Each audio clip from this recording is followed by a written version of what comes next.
ராதாபுரங்கிற ஒரு கிராமத்துல அர்ச்சனா அனாமிகாங்கிற 2 மருமகள்கள் இருந்தாங்க. அவங்களோட மாமியார் தான் சாரதா. சாரதா எப்பவும் அனாமிகாவை மெச்சுக்குவாங்க. ஏன்னா வீட்டு வேலையெல்லாம் ரொம்ப நல்லா பண்ணிக்கிட்டு இருக்கா, சமையலும் பிரம்மாண்டமா செய்வான். அர்ச்சனாவுக்கு வீட்டு வேலைகள் செய்ய தெரியும், ஆனா சமைக்க தெரியாது. இந்த விஷயத்த சொல்லி மாமியார் அர்ச்சனாவை திட்டிக்கிட்டே இருப்பாங்க. அர்ச்சனா மாமியார் மேல அதுக்கு கோவப்பட மாட்டான், ஆனா அதுக்கு பதில் அனாமிகா மேல தன்னோட பகைய வளர்த்துக்கிட்டான். அப்படி இருக்கும்போது ஒரு நாள் காலையில வழக்கம் போல 2 மருமகள்களும் எழுந்திருச்சாங்க. அவங்க வேலைய பாத்துக்கிட்டு இருக்கும்போது அந்த பக்கமா மீன் விக்கிற காந்திமதி வந்தாங்க. மீனுமா, மீன் வாங்கலையா? அம்மா வெளில வாங்க, மீன் வாங்கலையா? எல்லா மீனும் இருக்கு, வந்து வாங்குங்க அப்படின்னு கத்திக்கிட்டு இருக்கும்போது அதை கேட்ட சாந்திங்கிற பெண்மணி வெளியில வந்து மீன்காரமாவ கூப்பிட்டாங்க. ஏம்மா காந்திமதி, கொஞ்சம் இங்க வா அப்படின்னு கூப்பிட்டாங்க. காந்திமதி அவங்க கிட்ட போனாங்க. சொல்லுமா, என்ன மீன் வேணும் உனக்கு? முள்ளு இல்லாத மீன் கொடுமா, மத்தியில மட்டும் முள்ளு இருக்க மாதிரி ஏதாவது மீனை கொடுமா, இன்னைக்கு என் புள்ளையும் மருமகளும் வராங்க. காந்திமதி மீனை கொடுத்தாங்க. ஆனா 2 பேருக்கும் நடுவுல பேரம் சரி வரல. அதுக்குள்ள சாந்தி அனாமிகாவை கூப்பிட்டாங்க. அனாமிகாவும் வந்தா.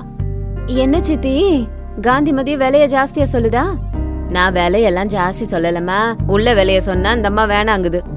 மீன் விலை என்னன்னு எனக்கு நல்லா தெரியும், நான் சொல்றதுக்கு முன்னாடி நீயே விலைய சொல்லு. உனக்கு எல்லாம் தெரியுமா? இந்த ரோட்டுக்கு வர்றதுக்கே பயமா இருக்கு. 4 பைசா சம்பாதிக்கலான்னு வந்தா அதுக்கு எடுத்து விட்டு போயிடுவ போல இருக்கே. காந்திமதி, பேராசைப்பட்டா ஆகாது. சும்மா சம்பாதிக்கிற சம்பாத்தியம் நிலைக்குமா சொல்லு, அது முதல்ல கொடு அப்படின்னு சொன்னதும் மீனை கொடுத்துட்டு பணத்தை வாங்கிக்கிட்டு அங்கிருந்து போயிட்டாங்க. அனாமிகா, எனக்கு இன்னைக்கு ஒரு உதவி செய்யறியா? அனாமிகா என்ன உதவின்னு கேக்கும்போது, இன்னைக்கு என் புள்ளையும் மருமகளும் ஊர்ல இருந்து வராங்க, மீன் குழம்பு செய்யலான்னு மீனை வாங்கின. நீ நல்லா குழம்பு வைப்பிய, எனக்கு கொஞ்சம் இந்த மீன் குழம்பு வச்சு தரியா? சரி சித்தி, வேலையெல்லாம் முடிச்சுட்டு அப்புறமா வரேன் அப்படின்னு சொல்லிட்டு வேலைய பார்த்துட்டு வீட்டுக்குள்ளார போன அனாமிகா. அத கவனிச்ச அர்ச்சனா மனசுக்குள்ளாரையே நினைச்சான், இந்த அனாமிகா என்னதான் அப்படி சமைக்கிறா, எல்லாரும் புகழறாங்க, இன்னைக்கு அந்த மீன் குழம்புல என்னதான் பண்றான்னு ஒளிஞ்சிருந்து பாக்குறேன். அப்படி என்ன மாய மந்திரம் இவ சமையல்ல மட்டும் இருந்துருது அப்படின்னு நினைச்சா அர்ச்சனா. வேலையெல்லாம் முடிச்சதுக்கு அப்புறம் அனாமிகா மாமியார் கிட்ட போய், அத்தை, சாந்தி சித்தி வீட்டுக்கு அவங்க மகனும் மருமகளும் வராங்கலாம், மீன் குழம்பு வச்சு தர சொல்லி சொன்னாங்க, அவங்களுக்கு அதை பண்ணி கொடுத்துட்டு சீக்கிரமா வரேன். மீன் குழம்பை எனக்கு கூட கொஞ்சம் கொண்டு வாமா, நான் கேட்டேன்னு சொல்லு கொடுப்பா.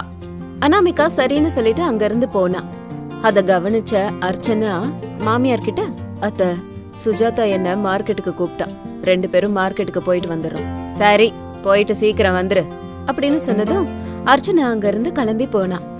வெளியில போன அர்ச்சனா திருட்டுத்தனமா சாந்தி அம்மாவோட வீட்டுக்குள்ள போய் கிச்சனுக்கு மேல உள்ள பரணையில பல்லி மாதிரி ஏறி உட்கார்ந்துகிட்டு கவனிச்சிட்டு இருந்தா.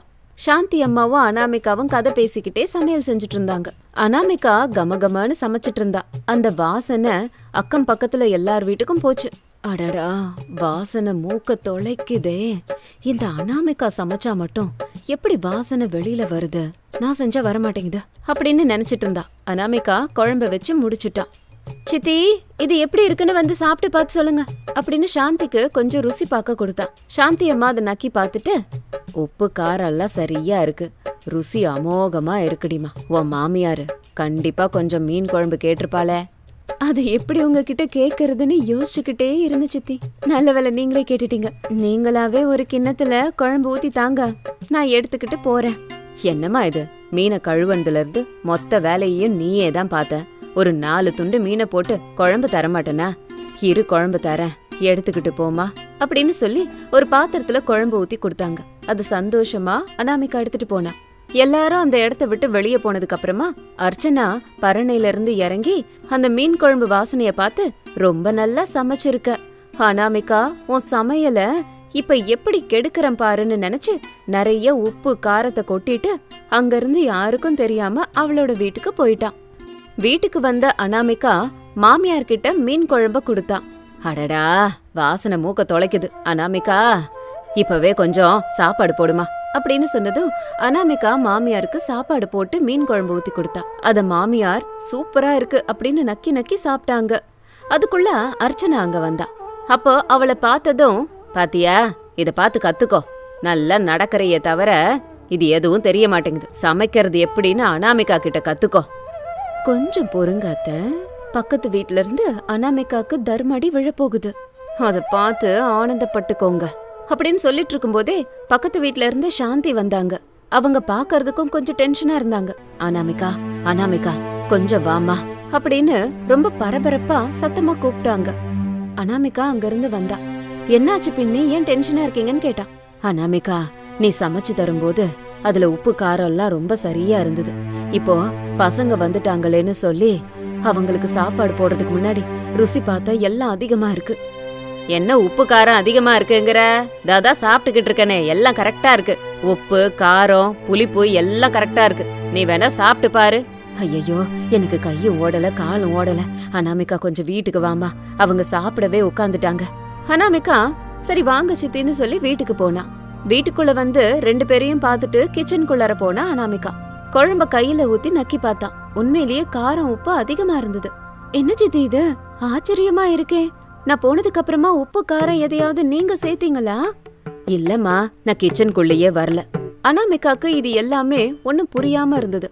சாந்தி கிட்ட வீட்ல எலுமிச்சை பழம் இருக்கான்னு கேட்டா. எலுமிச்சை பழத்தை கொண்டு வந்து அனாமிகா கிட்ட கொடுத்தாங்க. அனாமிகா அதனோட ஜூஸ பிழிஞ்சு அதுல விட்டா. அனாமிகா, எலுமிச்சை பழம் புழியிறியே, புளிப்பு அதிகமாயிடாதா? இல்ல சித்தி, அதிகமாகாது. உப்பு காரத்தை அது குறைக்கும், ருசியையும் அதிகமாக்கும். கொஞ்சம் மீன் மசாலா போட்டோம்னா எல்லாம் சரியாயிடும். சாந்தி ரொம்ப டென்ஷனா ஏதாவது ஒண்ணு பண்ணுமா, இல்லன்னா அவங்க 2 பேரும் சாப்பிட மாட்டாங்கன்னு சொன்னாங்க. கவலையே படாதீங்கன்னு அனாமிகா அவங்கள தேத்திக்கிட்டு இருந்தா. 5 நிமிஷம் குழம்பு கொதிச்சதுக்கு அப்புறமா இப்ப ருசி பாருங்கன்னு சொன்னா. சாந்தி அம்மா அதை ருசிச்சு பார்த்தாங்க. முன்னாடி இருந்ததை விட இது இன்னும் ருசியா இருக்குமா, உன் கையாலேயே அவங்களுக்கு வந்து பரிமாறுமா அப்படின்னு சாந்தி சொன்னதும் 2 பேருக்கும் சாப்பாடு கொண்டு வந்து போட்டா அனாமிகா. 2 பேரும் அதை சாப்பிட்டாங்க. அப்பா, இப்படி ஒரு மீன் குழம்பு நான் சாப்பிட்டதே கிடையாது. ரொம்ப சூப்பரா இருக்கு. நிஜமா ரொம்ப நல்லா செஞ்சிருக்கீங்க அத்தை, எனக்கும் சொல்லி தரீங்களா? நானும் அதை கத்துக்கிறேன். நான் செய்யலடா இதை எல்லாத்தையும், உங்க அக்கா அனாமிகா நீங்க வரீங்களேன்னு சுயமா அவளே செஞ்சா. 2 பேரும் அனாமிகாவை மாறி மாறி புகழ்ந்தாங்க. விஜய் மறுபடியும் ரொம்ப நல்லா இருக்குக்கா, என் பொண்டாட்டிக்கு தயவு செஞ்சு இதை சொல்லி கொடுன்னு சொன்னான். அனாமிகா கண்டிப்பா சொல்லித்தரேன் தம்பின்னு சொன்னான். அப்புறம் அனாமிகா அங்க இருந்து போயிட்டான். அனாமிகா வீட்டுக்கு போனதுக்கு அப்புறமா மாமியார் அங்க என்ன நடந்ததுன்னு கேட்டாங்க. அனாமிகா எலுமிச்சை பழ கதைய சொன்னா. போனா போட்டோம், நல்ல வேலை ஒன்னும் ஆகல. இந்த உப்பும் காரமும் எப்படி அதிகமாச்சுன்னு எனக்கு புரியலையே. எனக்கு புரியுது அத்தை. உப்பு காரம் யார் அதிகமா போட்டா தெரியுமா? அங்க பாருங்க, அந்த அர்ச்சனா தான் போட்டா. அவ கைய கொஞ்சம் பாருங்க, உப்பும் காரமும் கையிலேயே இருக்கு. கைய கழுவ கூட மறந்து போய் நின்னுக்கிட்டு இருக்கா. என்ன அவமானப்படுத்ததான் இதெல்லாம் பண்ணிருக்கா. அர்ச்சனா அதை கேட்டுட்டு ரொம்ப டென்ஷன் ஆயிட்டா. நான் அப்படி செய்யலையே, நான் எதுக்காக அப்படி செய்ய போறேன்? நான் மார்க்கெட்டுக்கு போய் இப்பதான் வீட்டுக்கு வரேன். போய் சொல்றத நிறுத்த அர்ச்சனா, சமையல் செஞ்சது அனாமிகா, அத மறந்துட்டு பேசிட்டு இருக்கியா? இப்ப உண்மைய சொல்லல, என் கையில உனக்கு நல்ல தர்மடி விழும் அப்படின்னு சொன்னதும் வேற வழி இல்லாம அர்ச்சனா நடந்த எல்லாத்தையும் சொல்லிட்டா. அத கேட்டதும் மாமியாருக்கு பயங்கர கோவம் வந்துருச்சு. சே, நீயும் ஒரு மருமகளா? உன்னை என் வீட்டு மருமகன் சொல்லவே வெக்கப்படுறேன். நான் ஏன் இப்படி பண்ணனு மட்டும் எல்லாரும் திட்டுறீங்களே, இதுக்கு பின்னாடி நான் ஏன் இப்படி பண்ணேன்னு கேட்டீங்களா? எல்லாரும் அவளையே புகழறீங்க, எல்லாரும் அவளையே பாராட்டுறீங்க. எனக்கு அதை சொல்லி கொடுக்கணும்னு கூட யாருக்கும் தோணல. அதனாலதான் நான் இப்படி பண்ண. அர்ச்சனா, ஏன் டென்ஷன் ஆகுற? என்னைக்காவது ஒரு நாள் நீயா அக்கா எனக்கு இதை சொல்லி கொடுன்னு சொல்லி கேட்டிருக்கியா? நீ என்ன அக்கான்னு கூப்பிடுறது எனக்கு எவ்வளவு சந்தோஷமா இருக்கு தெரியுமா? என் மேல இருக்க கோவத்துல நீ என்கிட்ட சரியா பேச கூட மாட்ற. உன்கிட்ட நான் வந்து என்ன பேசுறது சொல்லு? அர்ச்சனா, இந்த வீட்ல நம்ம மருமகள்கள் மட்டும் இல்ல, அக்கா தங்கச்சியும் தான். நீ ஏதாவது கேட்டா நான் மாட்டேன்னு சொல்லுவேனா? சொல்லு. அத கேட்டதும் அர்ச்சனா அழுதுகிட்டே அனாமிகாவை போய் கட்டி புடிச்சுக்கிட்டா. அனாமிகா அர்ச்சனாவை சமாதானப்படுத்தி அவளுக்கு எல்லாத்தையும் சொல்லி கொடுத்தா. அதுக்கப்புறம் அர்ச்சனாவும் ருசியா சமைக்க ஆரம்பிச்சுட்டா.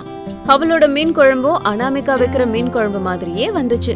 அதுக்கப்புறம் அனாமிகா மாதிரியே அர்ச்சனாவையும் பாராட்ட ஆரம்பிச்சாங்க. இது இன்னைக்கு ஸ்டோரி. இதே மாதிரி இன்னொரு ஸ்டோரியோட மீட் பண்றேன். ஹோலி பண்டிகை வரத ஒட்டி மாமியார் சாரதா வீட்டு வாசல்ல வந்த கலர் பொடிய வாங்கிக்கிட்டு இருந்தாங்க. கலர் பொடி விக்கிறவ அவங்க வீட்டு வாசல்ல நின்னுட்டு இருந்தான். கலர் கோலமாவு விக்கிறவன் கிட்ட கலர் பொடி வாங்கிட்டு இருந்த மாமியார பார்த்து தன்னோட வீட்டு வாசல்ல நின்னுட்டு இருந்த அனாமிகா, என் மேல இருக்க கோவத்தை காட்ட எல்லா கலர் பொடியும் வாங்கிக்க போறாங்க, மறுபடியும் நான் மார்க்கெட்டுக்கு போய் வாங்கிட்டு வரணும் அப்படின்னு ரொம்ப பயந்துகிட்டு இருந்தா அனாமிகா. என்ன வேணும்னு சட்டுப்புட்டு வாங்குங்கம்மா, அடுத்த வீட்டுக்காரங்க கலர் பொடி வாங்க வேண்டாமா? என்னை பத்தி நீ என்ன நினைச்சுக்கிட்டு இருக்க? அரையனா ஒரனாக்கு வாங்குற ஆளுன்னு நினைச்சிய? எனக்கு எல்லா பொடியும் வேணும். எல்லாத்துக்கும் எவ்வளவு ஆகுதுன்னு சொல்லு, பணத்தை தரேன்.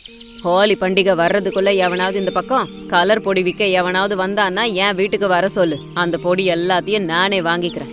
அந்த வார்த்தையை கேட்டதும் அந்த ஆள் எல்லா பொடியையும் கொடுத்துட்டு சந்தோஷமா பணத்தை வாங்கிக்கிட்டு போயிட்டான்.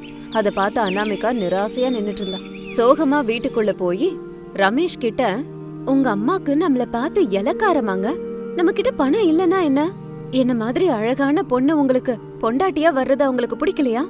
இன்னும் எத்தனை நாளைக்கு இவங்க இப்படியே இருக்க போறாங்க? எங்க அம்மாவை பத்தி தான் உனக்கு தெரியும்ல, உன்கிட்ட பணம் இல்லைங்கிறதுனாலதான் நம்மள தள்ளியே வச்சிருக்காங்க. சரி, இப்ப என்ன பண்ணாங்க? வேற என்ன பண்ணணும்? ஹோலி பண்டிகைக்கு கலர் வாங்கலான்னு வெளியே போனேன். அந்த ஆள் கிட்ட இருக்க எல்லா கலரையும் அவங்களே வாங்கிட்டாங்க. ஒண்ணு கூட மிச்சம் வைக்கல, தெரியுமா உங்களுக்கு? அவ்வளவு கலரை வச்சு என்ன பண்ண போறாங்க? போட்டி போடுறதுக்கு தான் இதை பண்றாங்கன்னு தெரியும்ல அனாமிகா. சரி விடு, நான் மார்க்கெட்டுக்கு போய் உனக்காக கலர் வாங்கிட்டு வரேன். அதுக்கு அனாமிகாவும் சரின்னு சொன்னான். அதுக்குள்ள ஒரு ஆட்டோல அனௌன்ஸ்மெண்ட் வந்துச்சு. அது என்னன்னா, எல்லாரும் கேளுங்க, இந்த வருஷம் யாருமே கலர் வாங்க வேண்டிய அவசியமே இல்ல. இந்த ஊரை சேர்ந்த சாரதாங்கிறவங்க சுத்தி இருக்க எல்லா கிராமத்துல இருக்க கலரையும் வாங்கி எல்லா மக்களுக்கும் அத இலவசமா கொடுக்க போறாங்களாம். எல்லாரும் ஹோலி பண்டிகையை கொண்டாட ஏற்பாடு பண்றாங்க. அன்னைக்கு அவங்க வீட்ல சாப்பாடும் இருக்கு. இந்த அவகாசத்தை தவற விடாதீங்க, எல்லாரும் சேர்ந்து பண்டிகையை கொண்டாடலாம் அப்படின்னு அனௌன்ஸ்மெண்ட் வந்துச்சு. அதை கேட்டு மக்களும் ரொம்ப பெருமையா பேசிக்கிட்டாங்க. அதை கேட்ட அனாமிகா, பாத்தீங்களாங்க பணத்திமிரை எப்படி எல்லாம் காட்டுறாங்க பாத்தீங்களா? அக்கம் பக்கத்துல கிராமத்துல உள்ள கலரை எல்லாம் எதுக்காகங்க இவங்க வாங்கணும்? அன்னைக்கே வேற சாப்பாடு கூட போடுறாங்களாம். இது எல்லாத்தையும் பணத்திமிரை காட்டுறதுக்கு மட்டும் இல்ல, நம்ம 2 பேரையும் ஹோலி பண்டிகை கொண்டாட விடாம பண்றதுக்காக தான் பண்றாங்க. அதை கேட்டு எதுவுமே பேசாம வீட்டை விட்டு வெளியே போனான்.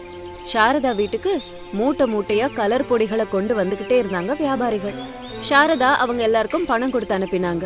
இது எல்லாத்தையும் பார்த்துட்டு இருந்த அனாமிகாவோட ஃப்ரெண்டு சாந்தி அனாமிகா கிட்ட வந்து பேசினா. கேட்டியா உன் மாமியார் பண்ண காரியத்தை? அந்த பண்டிகைய அவங்க இந்த இடத்துல தான் கொண்டாட போறாங்களாம். இந்த இடத்துலயா?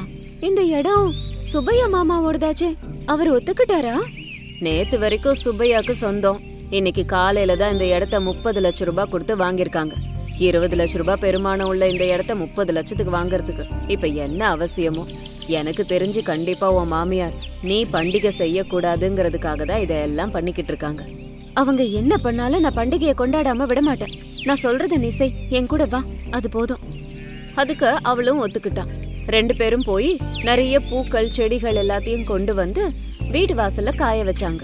அது வெயில்லையும் நிழல்லையும் நல்லா உலர்ந்ததுக்கு அப்புறம் அதை கொண்டு போய் கையால இடிச்சாங்க. ஓ, ஐடியா ரொம்ப நல்லா இருக்குடி. இப்போ விதவிதமான இயற்கை கலர், மஞ்சளால மஞ்சள் கலர், இலைகளால பச்சை கலர், ரோஜா பூவால சிகப்பு கலரு, நாகப்பழத்தால கருப்பு கலர், அதோட விதையில வெள்ளை கலர். அப்பா, எவ்வளவு அற்புதமா கலர் தயார் பண்ணிட்ட. இது இன்னும் முடியல சாந்தி, இன்னும் இருக்கு. நாளைக்கு ஹோலி பண்டிகை அன்னைக்கு பாரு, இன்னும் நிறைய இருக்கு அப்படின்னு சொன்ன அனாமிகா. ஹோலி பண்டிகை மறுநாள் வந்துச்சு. மாமியாரோட வீட்டு பக்கத்துல உள்ள ஸ்தலத்துல எல்லாரும் சேர்ந்து கலர் பொடியையும் கலர் தண்ணியையும் தூவிக்கிட்டு கொண்டாடிக்கிட்டு இருந்தாங்க. மாமியார் சாரதாவும் ஹோலி பண்டிகையை கொண்டாடினாங்க.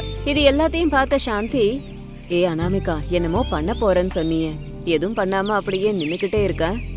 அந்த அனௌன்ஸ்மெண்ட் ஆட்டோக்காக தாண்டி நான் இப்ப காத்துக்கிட்டு இருக்கேன். அந்த ஆட்டோ வரட்டும், அதுக்கப்புறம் தான் அசல் ஹோலி பண்டிகை ஆரம்பமாகும் அப்படின்னு சொன்னா. அதுக்குள்ள அனௌன்ஸ்மெண்ட் பண்ற ஆட்டோ அங்க வந்துச்சு. ஆட்டோக்காரனும் இறங்கி ஹோலி பண்டிகைய கொண்டாட ஆரம்பிச்சான். அப்போ அனாமிகா ஆட்டோல இருந்த மைக்க கொண்டு வந்து அதுல மைக்ல பேச ஆரம்பிச்சான். நீங்க எல்லாரும் படிச்சிருக்கீங்க தானே? படிச்சும் ஏன் இந்த வேலைய பாக்குறீங்க? சாயம் பிடிக்கிற இந்த கலர் எல்லாம் பார்க்கும் போதே உங்களுக்கு எதுவுமே புரியலையா? அதுங்க கெமிக்கல்ஸ். தெரியாதனமா கண்ணுல பட்டா கண்கள் போற வாய்ப்பு இருக்கு, தெரியுமா? படிச்சவங்க படிக்காதவங்களுக்கு எடுத்து சொல்லணுமே தவிர எல்லாரும் ஏன் இப்படி பண்றீங்கன்னே புரியல. அந்த வார்த்தைகளை கேட்டதும் எல்லாரும் ஹோலி பண்டிகையை கொண்டாடுறத நிறுத்தினாங்க. அங்க இருந்தவங்க இப்ப என்ன செய்ய சொல்றீங்க அப்படின்னு கேட்டாங்க. இந்த பிரச்சனைக்கு ஒரு பரிகாரத்தை நான் ஏற்பாடு பண்ணிருக்கேன். நான் இயற்கையான வழியில கலர் தயார் பண்ணிருக்கேன், தண்ணில கலந்திருக்கேன். அதை இப்ப கொண்டு வரேன், சந்தோஷமா பண்டிகையை கொண்டாடுங்க. அதுல ஒரு நிபந்தனை, எல்லாரும் இந்த இடத்த விட்டுட்டு ரோடுக்கு வந்தாகணும் அப்படின்னு அனாமிகா சொன்னதும் ஊர் மக்கள் எல்லாம் அந்த இடத்த விட்டுட்டு ரோட்டுக்கு வர ஆரம்பிச்சாங்க. அனாமிகா ஏற்கனவே தயார் பண்ணி வச்சிருந்த கலரையும் கலர் தண்ணியையும் கொண்டு வந்தா. அதை வச்சு எல்லாரும் ஹோலி பண்டிகையை கொண்டாடிக்கிட்டு இருந்தாங்க. அனாமிகா தன்னோட புருஷன் ரமேஷ் மேலயும் கலர் தண்ணிய கொண்டு வந்து ஊத்துனா. இது எல்லாத்தையும் பார்த்த சாரதாவால தாங்கிக்கவே முடியல. அவங்களோட புருஷன் பிரசாத் அந்த இடத்துக்கு வந்தாரு. பாத்தியா சாரதா, இவ்ளோ பணத்தை செலவு பண்ணி இந்த பண்டிகையை நடத்தின, ஆனா உன் மருமக ₹1 செலவில்லாம இந்த பண்டிகைய சந்தோஷமா கொண்டாடிக்கிட்டு இருக்கா. இதுதான் பணத்துக்கும் புத்திசாலித்தனத்துக்கும் உள்ள கோடு. இந்த வித்தியாசத்தை புரிஞ்சுக்கோ. உன் மருமக புத்திசாலின்னு ஒத்துக்கோ. பணமும் மூளையும் சேர்ந்ததுனாதான் சாதிக்க முடியும் அப்படின்னு சொல்லிட்டு அங்க இருந்து போயிட்டாரு. சாரதா அத பத்தியே நினைச்சுக்கிட்டு இருந்தாங்க. இப்போ ஹோலி பண்டிகை நல்லபடியா நடந்து முடிஞ்சுது. அங்க வந்த எல்லாருமே சாப்பிட ஆரம்பிச்சாங்க. மாமியாரும் மருமகளும் ஒண்ணு சேர்ந்துட்டாங்க. அதனாலதான் இதை இவ்ளோ கோலாகலமா கொண்டாடுறாங்கன்னு எல்லாரும் நினைச்சாங்க. இந்த வார்த்தை சாரதாவோட காதுலயும் விழுந்தது. அப்ப சாரதாவோட ஃப்ரெண்டு ஒருத்தவங்க சாரதா கிட்ட சொன்னாங்க, சாரதா, ரொம்ப நாளா உனக்கு எம்எல்ஏ ஆகணும் அப்படிங்கிற எண்ணம் இருந்துச்சு இல்லையா? ஊர் பஞ்சாயத்து தலைவரா இருந்த, இப்ப எம்எல்ஏ ஆகணும்னா அதுக்கு உன் மருமக உதவி தேவை. அதுக்கு சாரதா சுத்தமா ஒத்துக்கவே இல்ல. அவங்க ஒத்துக்காததால ரொம்ப கோபமா அங்க இருந்த மைக்கு முன்னாடி போய் நின்னுக்கிட்டு, எல்லாரும் நாங்க 2 பேரும் ஒண்ணு சேர்ந்துட்டோன்னு தப்பா நினைச்சிருக்கீங்க. அது என்னைக்கும் நடக்காது. பணத்துக்காக தான் என் புள்ளைய அவ கல்யாணம் பண்ணிக்கிட்டா. என் நிம்மதியையும் சந்தோஷத்தையும் கெடுக்கணுங்கிறதுக்காக தான் உங்களையும் இப்ப ஏமாத்திக்கிட்டு இருக்கா. அவளுக்கு மூளை இருக்குங்கிற திமிரு. அவ பணத்தாசை புடிச்ச பேராசக்காரி அப்படின்னு அனாமிகாவை பத்தி தப்பு தப்பா பேசிக்கிட்டு இருந்தாங்க. அத கேட்ட அங்க வந்தவங்க எல்லாரும் விதவிதமா பேச ஆரம்பிச்சுட்டாங்க. அத கேட்டு மனசு உடைஞ்சு போய் அனாமிகா அழுதுகிட்டே வீட்டுக்குள்ள போனா. சாரதா அதை பார்த்து ரொம்ப சந்தோஷப்பட்டுக்கிட்டே வீட்டுக்குள்ள போனாங்க. அனாமிகா கிட்ட அவளோட புருஷன் ரமேஷ் வந்து பேசினான். அனாமிகா, கவலைப்படாத. இந்த விஷயத்துல என்னாலையும் எதுவும் சொல்ல முடியல. உங்க அம்மா இந்த ஹோலி பண்டிகைக்கு நல்ல பரிசு தாங்க கொடுத்திருக்காங்க. எல்லாரும் என்ன பத்தி எவ்வளவு கேவலமா பேசுறாங்க தெரியுமா அப்படின்னு ரொம்ப கவலைப்பட்டான். இங்க இப்படி இருக்கும்போது அங்க பிரசாத் சாரதாவை லெஃப்ட் ரைட் கொடுத்தாரு. பண்டிகை அதுவுமா அந்த பொண்ணு மனச கஷ்டப்படுத்திட்டல. அந்த பொண்ணுக்கு பணம் தான் முக்கியம்னு நினைச்சிருந்தா அவ இங்க இருந்திருக்கவே மாட்டா தெரியுமா? நான் கொடுத்த பணத்தை வாங்கிக்கிட்டு அவனை விட்டுட்டு போயிட்டு இருப்பான். அத கேட்ட உடனேயே சாரதா ஆச்சரியப்பட்டாங்க. என்ன சொல்றீங்க நீங்க? ஆமா, அனாமிகா நம்ம புள்ளைய காதலிக்கிறாங்கிற விஷயம் தெரிஞ்சதுமே நான் அவகிட்ட உடனே ₹1 கோடி கொடுத்து என் புள்ளைய விட்டுடுன்னு சொன்னேன். அதுக்கு அவ என்ன சொன்னான்னு உனக்கு தெரியுமா? என்ன மன்னிச்சிருங்க மாமா. அம்மா அப்பா இல்லாத நான் உங்களை தான் அம்மா அப்பாவா நினைக்கணும்னு விரும்பினேன். நான் பணத்துக்காக ரமேஷ காதலிக்கல. எனக்கு பணம் தான் வேணும்னா எனக்கு இதை விட நல்ல சம்பந்தம் நிறைய வந்துச்சுங்க. ஆனா இவர் தான் வேணும், இவர் அன்பு தான் வேணும், இவர் கூட வாழ்க்கைய பங்கு போடணும்னு நினைச்சேன். அந்த வார்த்தைய நான் காப்பாத்தணும் இல்லையா? அது உங்களுக்கு பிடிக்கலன்னா நீங்க கொஞ்சம் உங்க கையாலேயே விஷத்தை கொடுத்துருங்க. அதை விட்டுட்டு இப்படி அவமானப்படுத்தாதீங்க அப்படின்னு கால்ல விழுந்து கெஞ்சி கேட்டுக்கிட்டு இருந்தா அனாமிகா. நடந்த எல்லாத்தையும் சொன்னாரு பிரசாத். அதை கேட்டு அவங்க ரொம்ப கவலைப்பட்டாங்க. ஐயையோ, என்னது இது? அந்த பொண்ணை நான் ரொம்ப தப்பா நினைச்சிட்டேனேங்க. இன்னைக்கு தானே அவ மனசை நான் உடைச்சேன். இன்னைக்கே அவளை சந்தோஷப்படுத்துற மாதிரி செய்யறேன் அப்படின்னு மறுபடியும் அதே மைக் முன்னாடி போய் நின்னு தன்னோட மருமகளை பத்தி உயர்வா சொல்லி என்ன மன்னிச்சிருன்னு மன்னிப்பு கேட்டாங்க. ஊர் மக்கள் கிட்ட நடந்ததையும் சொன்னாங்க. அந்த வார்த்தைய கேட்டதும் அனாமிகா வீட்டுக்குள்ள இருந்து வேகமா வெளியில ஓடி வந்தா. மாமியார கட்டி பிடிச்சுக்கிட்டு அழுதா. இந்த விதமா மாமியாரும் மருமகளும் ஹோலி பண்டிகை அன்னைக்கு ஒன்னா சேர்ந்தாங்க. ஊர் மக்களும் மாமியாரும் மருமகளும் ஒன்னானதை பார்த்து ரொம்ப சந்தோஷப்பட்டாங்க.